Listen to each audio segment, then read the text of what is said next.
forces out, Dandino Pumadawi on the outside, South Apo in fourth, Taxi comes next, going west, headline chaser, Intriguero, and Richard is the early winner. Dandino by out of line, getting second is Dawi, racing in third, South Apo, Puma is running by the helps, Taxi comes next, Intriguero, headline chaser, going west, and Richard is the early winner. Dandino by out of line, Dawi on the outside, South Apo, Taxi on the outside, Ford Puma in paper. Then comes headline chaser going west. Richard also moving up in trigger now in west. Dandino still the leader by about 2.5 lengths. Dawi still in second and racing in third. South up Taxi.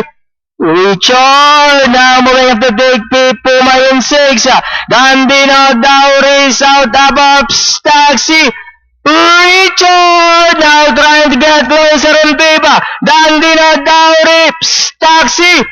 Richard is on the answer as they come down to the last of the figure. Dawi, Dandino, Richard moves on the outside.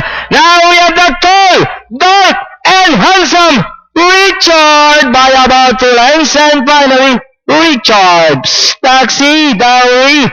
Then comes South Apo, headline chaser.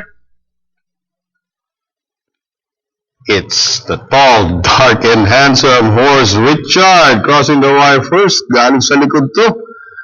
Pakita ng remate at nanalo pa ng sa kalahating